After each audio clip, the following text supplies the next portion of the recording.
DM, but Commerce Institute, a place for all the rankers. હવે તમને લોકોને એક વસ્તુ બરાબર આઈડિયા છે જ કે અત્યાર સુધી આપણે કેટલી વાક્ય રચના CTS અર્થાત કમ્પ્લીટ ધ સેન્ટેન્સ માં આપણે કમ્પ્લીટ કરી ચૂક્યા છીએ. You must have that idea. પણ સિમ્પલ લોજિકલી વાત એક્ઝેક્ટલી આ છે કે કોઈ પણ વસ્તુ ઓકે જ્યારે આપણે શીખીએ છીએ ત્યારે નો ડાઉટ પ્રેક્ટિસ એ બધી વસ્તુ તો બરાબર છે, પણ સમટાઈમ્સ વોટ હેપન્સ, તો sometimes we need to make it revise. આપણે ક્યારેક એના રિવિઝનની પણ જરૂર પડે છે. તો બસ આજનો વિડિયો માત્ર ને માત્ર તમારા એ જ પર્પસ, તમારા એ જ હેતુને સોલ્વ કરવા માટે બસ આજે હું જેટલી પણ કીઝ મેં તમને CTS માં સમજાવી છે અને એ કીઝ માંથી કેવી રીતે ફાઇન્ડ આઉટ ધી એરર્સ તમારી એક્ઝામમાં પૂછાઈ શકે છે, બસ આજના વિડિયોમાં આપણે એ જ બધી વસ્તુઓ પર ફોકસ કરશું. તો without wasting any time let's start our quick revision. Okay, સૌથી પહેલી અગત્યની વસ્તુ કે જે ચેપ્ટર આપણે સૌથી પહેલા શીખ્યા હતા ને એ ચેપ્ટર હતું કયું? તો that chapter was adverb clause of supposition. Okay, યાદ રાખજો કે સપોઝિશન તમને લેંગ્વેજ ફંક્શનમાં પૂછાઈ શકે છે. whenever we say supposition તો તમારા મગજમાં પહેલો જ આઈડિયા હોવો જોઈએ કે સપોઝિશન ઇઝ ઇક્વલ ટુ શું થઈ જાય છે? એઝ ઇફ થઈ જાય છે. થોડુંક વધારે કહી દઉં, as though, I repeat my words, as though, what પણ નથી લખતો પણ તમને જણાવી રહ્યો છું કે as though is equal to પણ શું થઈ જાય છે? as if જ થઈ જાય છે. એટલે સપોઝિશન ના કુલ બે એક્ઝામ્પલ છે. as if તો છે જ છે, જોડે as though પણ છે.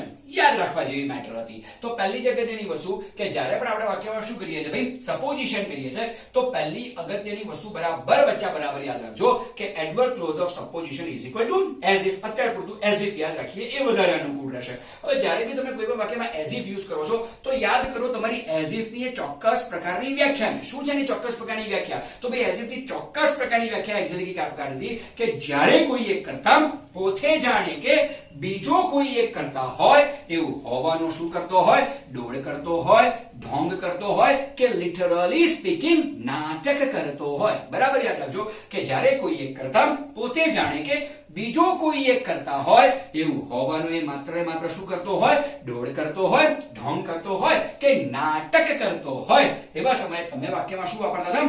as if ઉપયોગ કરતા હતા. તમને બે વસ્તુનો થોડો ઘણો આઈડિયા હશે કે as if ની શરૂઆતમાં એબ્સોલ્યુટલી આ જગ્યાએ તમને કોઈને કોઈ એક કરતા જરૂરથી આપેલો હશે. Secondary thing is this, okay, as if એની આદત મુતાબિક એ હંમેશા ક્યાં આવશે? વાક્યની મધ્યમાં આવશે. તો as if આપણે હંમેશા ક્યાં લેવાનું છે ભાઈ? તો as if આપણે હંમેશા લેવાનું છે વાક્યની મધ્યમાં. તો as if આવશે ભાઈ વાક્યની મધ્યમાં. Okay, secondary thing is this, as if પછી આપણે મોટા ભાગે શું લઈએ છીએ? કાં તો he, કાં તો she, કાં તો it. ઓકે, હું તમને એવું નથી કહેતો કે કાયમ he, she કે it આવશે. I પણ આવી શકે, we પણ આવી શકે, you પણ આવી શકે, they પણ આવી શકે, અરે કોઈ પણ સર્વનામ આવી શકે છે. ઓકે, પણ અહીંયા મોટે ભાગે શું આવે છે? he, she કે it. આ he, she કે it નો આધાર કોની ઉપર છે? તો બચ્ચાઓ બરાબર ધ્યાનથી સાંભળજો કે આ he, she કે it નો આધાર છે વાક્યની શરૂઆતમાં આપેલા કર્તા ઉપર. જો એ કોઈ પુરુષ વ્યક્તિ છે તો he, કોઈ સ્ત્રીવાચક નામ છે તો she, કોઈ નિર્જીવ કર્તા છે તો it. ઓકે, ત્યાર પછી વાક્યમાં ફરજિયાત રીતે કયો શબ્દ લેવાનો છે? were નામનો શબ્દ આપણે વાક્યમાં લેવાનો છે. આ જે WERE were અથવા તો were નામનો તમારો જે શબ્દ છે એને ના તો વાક્યના કર્તા સાથે કોઈ લેવા દેવા છે, ના તો વાક્યના કાળ સાથે એને કોઈ લેવા દેવા છે. ઓકે, આપણે હંમેશા અત્યાર પૂરતું ખાલી એટલું જ યાદ રાખો કે આપણે હંમેશા સેન્ટેન્સમાં કયો વર્ડ લઈશું ભાઈ? were નામનો શબ્દ લઈશું. અને were પછી માત્ર આપણે સેન્ટેન્સમાં એક જ શબ્દ લેવાનો છે અને એ શબ્દ તમારો કયો છે? તો એ શબ્દ છે જે કર્તાની નકલ થતી હોય એ કર્તાનું નામ. ઓકે, હવે બરાબર યાદ રાખજો કે દુનિયા છે જે પ્રકારની કે દુનિયા હંમેશા બે જ પ્રકારના વ્યક્તિઓની નકલ કરતી હશે. ઓકે, સૌથી પહેલા દુનિયા રીચ અને ફેમસ, જે વ્યક્તિઓ રીચ છે, જે વ્યક્તિઓ ફેમસ છે એની જ હંમેશા નકલ કરતી હશે. ઓકે, અને નંબર 2 ઊંચા હોદ્દાઓની કાયમ નકલ થાય. તો ઓલવેઝ રિમેમ્બર ધેટ કે દુનિયા નકલ કોની કરે છે? તો દુનિયા નકલ બે જ વ્યક્તિઓની કરે છે, રીચ અને ફેમસ, અને બીજા ઊંચા હોદ્દાઓ. તો આ જગ્યાએ એબ્સોલ્યુટલી આ જગ્યાએ તમે શું મૂકશો? તો આ જગ્યાએ તમે બે જ વસ્તુ મૂકશો, કાં તો રીચ અને ફેમસ કોઈ વ્યક્તિનું નામ મૂકશો જે રીચ પણ છે, જે ફેમસ પણ છે. ઓકે, અને સેકન્ડરી થિંગ ઇઝ ધીસ કે અહીંયા તમે કોઈ હોદ્દાદર્શક નામ, જેમ કે પ્રિન્સિપાલ છે, ટીચર છે, ઓકે, મેનેજર છે, રાઈટ, મેનેજિંગ ડિરેક્ટર છે, રાઈટ, અકાઉન્ટન્ટ છે,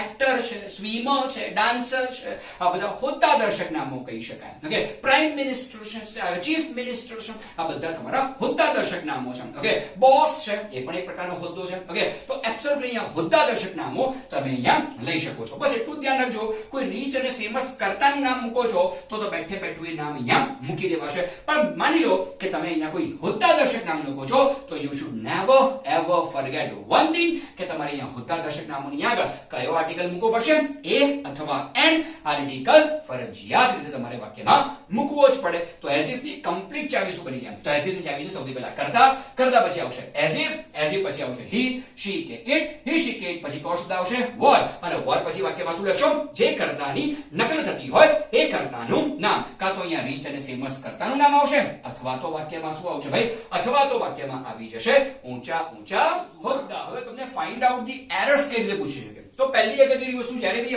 વાક્યની મધ્યમાં તમને એઝ ઇફ નામનો શબ્દ દેખાય છે તો હી શી કે પછી હંમેશા વાક્યમાં કયો શબ્દ આવશે?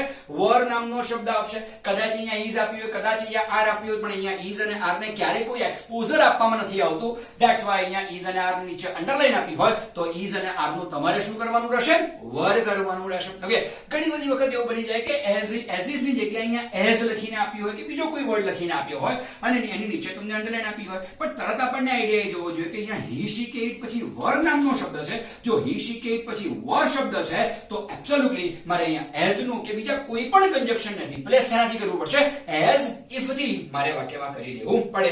કદાચ એવું પણ બની જાય કે પાછું કોઈ હોદ્દાદર્શક નામ આપ્યું હોય અને હોદ્દાદર્શક નામની આગળ કોઈ આર્ટિકલ તમને લગાડીને એ અથવા એન જેવા આર્ટિકલ લગાડીને ન આપ્યા હોય, એકલું અકાઉન્ટન્ટ આપ્યું છે, એકલું મેનેજર આપ્યું છે, રાઈટ? તો સિમ્પલ લોજિકલી વાત એક્ઝેક્ટલી આ છે કે ઘણી બધી વખત આવી આર્ટિકલની ગલતીઓ પણ તમને પૂછી શકે છે. તો બસ આનાથી વધારે કે બહુ મોસ્ટ પ્રોબેબલી આમાં ફાઇન્ડ આઉટ ધી એરર્સ ને અવકાશ નથી. જો પૂછશે તો લગભગ કંઈ આ જ મુતાબિક પૂછશે. હવે જરા જઈએ છે એડવર્બ ક્લોઝ ઓફ પર્પસ પર. કામની વાક્ય રચના છે તો તમારું ધ્યાન હવે માત્ર ને માત્ર મારે બોર્ડ પર જોઈએ છે. સૌથી પહેલા આમ તો find out the adverb clause of purpose ની અંદર આમ જોવા જઈએ તો ત્રણ ચાવી છે. ટુ અને ઇન ઓર્ડર ટુ પણ છે, વિથ અ વ્યૂ ટુ પણ છે અને સો ધેટ પણ છે. ઓકે, પણ અત્યારે જે સૌથી વધારે પ્રચલિત છે, એક્ઝામમાં જે સૌથી વધારે પૂછાય છે, આપણે એના પર જ કોન્સન્ટ્રેટ કરીએ. We are making a quick revision. તો રિવિઝન પણ માત્ર આપણે એ પ્રકારનું હોવું જોઈએ કે જે એક્ઝામ ઓરિએન્ટ હોવું જોઈએ. ઓકે, તો આ એક્ઝામ ઓરિએન્ટેડ છે, that's why we are going for this. Okay, તો સૌથી પહેલા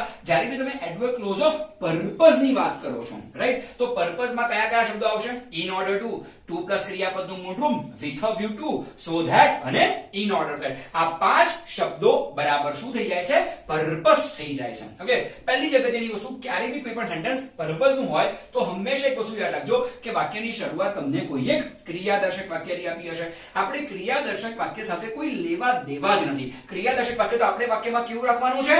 એમનું એમ રાખવાનું છે. એની સાથે આપણે કોઈ લેવા દેવા નથી. તો સૌથી પહેલા ક્રિયાદર્શક વાક્ય તો આપણે એમનું એમ રાખશું. ઓકે, હવે ધારો કે આપણને CTS ના કાઉન્સમાં વિથ અ વ્યૂ ટુ ની મદદથી આ બનાવવાનું કીધું છે તો વાક્યની મધ્યમાં તમે કયો શબ્દ લખશો? વિથ અ વ્યૂ ટુ નામનો શબ્દ લખશો. તો સૌથી પહેલા વાક્યની મધ્યમાં વિથ અ વ્યૂ ટુ આવશે. Secondary thing is this, okay, કે વિથ અ વ્યૂ ટુ પછી તમારે હંમેશા ક્રિયાપદનું શું લેવાનું છે?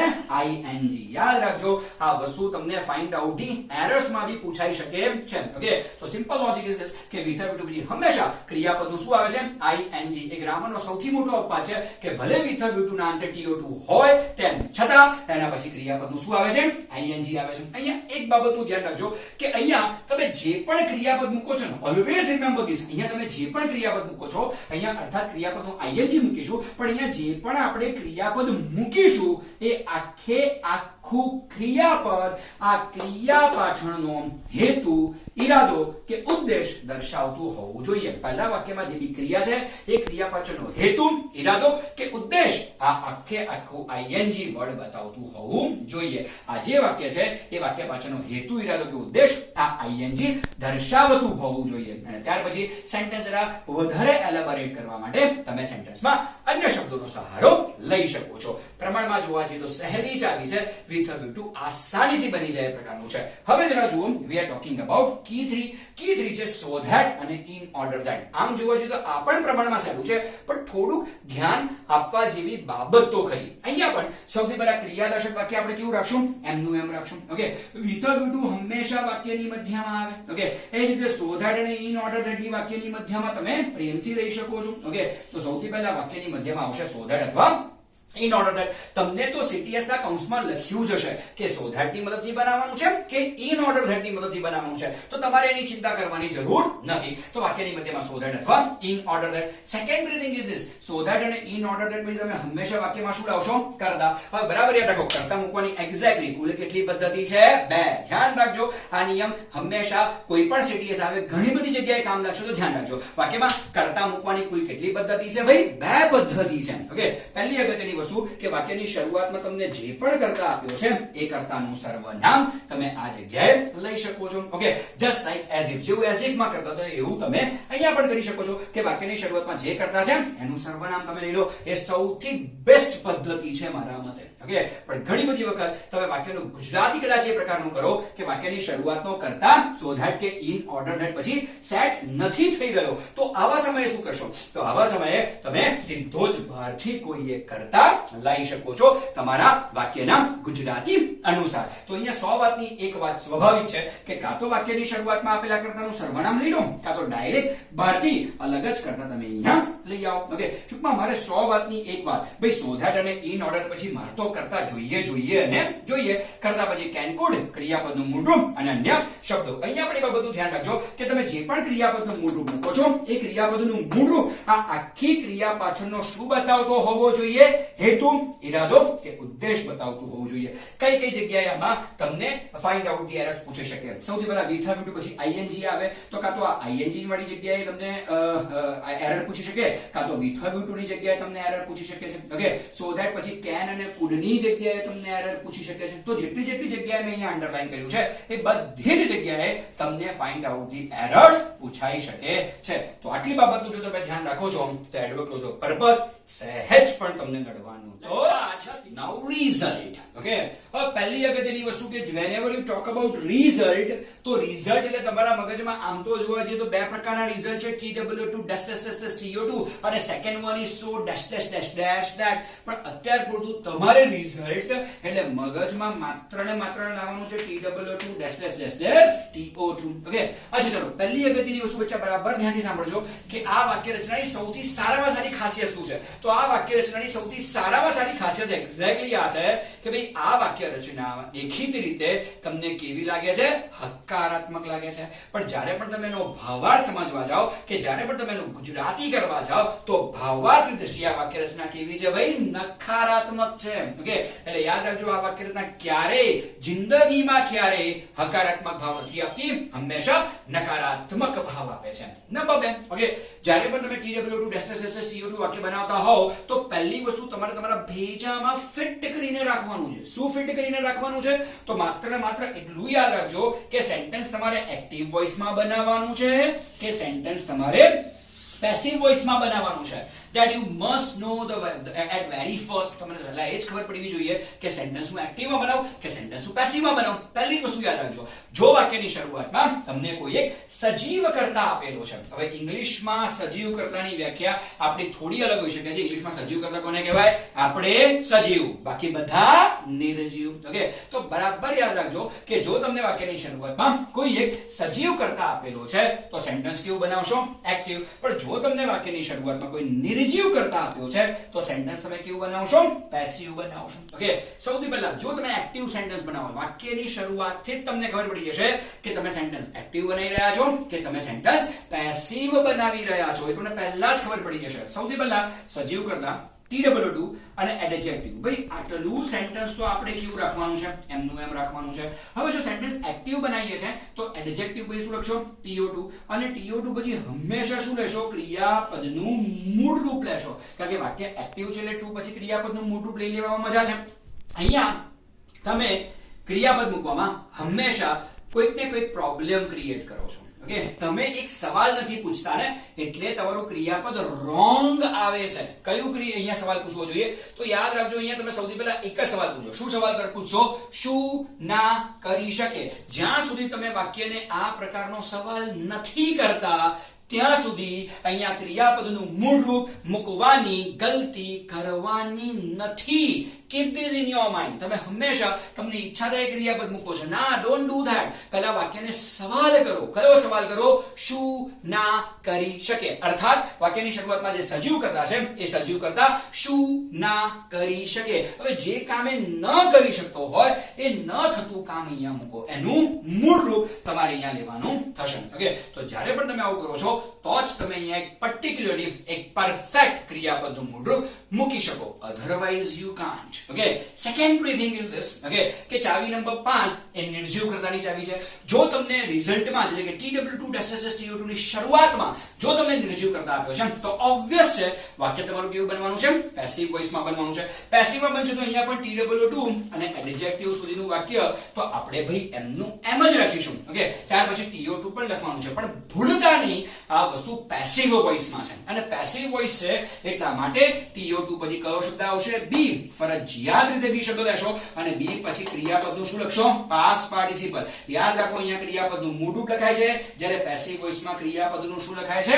પાસ્ટ પાર્ટિસિપલ લખાય છે. અહીંયા તમે વાક્યને કયો સવાલ કરશો? તો અહીંયા તમે વાક્યને માત્ર એટલો જ સવાલ કરશો કે શું ના થઈ શકે. હવે અહીંયા નિર્જીવ વસ્તુ છે તો વસ્તુ જોડે શું થઈ શકે શું ના થઈ શકે એનો આઈડિયા તમને હોય તો અહીંયા એક સવાલ કરો, શું ના થઈ શકે. ઓકે, હવે જે ન થઈ શકતું હોય એનું પાસ્ટ પાર્ટિસિપલ તમારે અહીંયા સેન્ટેન્સમાં લઈ લેવાનું થાય. હું અહીંયા આ વાક્ય રચનામાં અન્ય શબ્દો લખવાની બહુ સલાહ આપતો નથી. હું તમને એવું જ કહીશ, ક્રિયાપદના મૂળ ઉપર ફૂલ સ્ટોપ કરી દો, પાસ્ટ પાર્ટિસિપલ પર ફૂલ સ્ટોપ કરી દો. તમે સાચા જ છો એટલું જરૂરથી યાદ રાખજો. અચ્છા, આ જ વસ્તુ ફાઇન્ડ આઉટ ધી એરર્સ માં કેવી રીતે આવી શકે? તો આ જ વસ્તુ ફાઇન્ડ આઉટ ધી એરર્સ માં કદાચ એક્ટિવ હોય અને અહીંયા પેસિવ કન્સ્ટ્રક્શન હોય, પેસિવ હોય અને અહીંયા એક્ટિવ કન્સ્ટ્રક્શન આપ્યું હોય, આ આની જગ્યાએ આ, આની જગ્યાએ આ, આવું કંઈક પૂછાઈ તો શકે છે. ઓકે, તો હું તમને એટલી જ સલાહ આપીશ કે જેમ બને એમ આ બધી જ વસ્તુ CTS એટલે માત્ર ને માત્ર ચાવીઓનો ખેલ છે. જેટલી ચાવી તમારી પરફેક્ટ એટલી વાક્ય રચના તમારી પરફેક્ટ. આઈ હોપ આજના વિડીયોમાં તમને પૂરેપૂરો અંદાજો આવી ગયો હશે આ 3 ચેપ્ટર વિશે.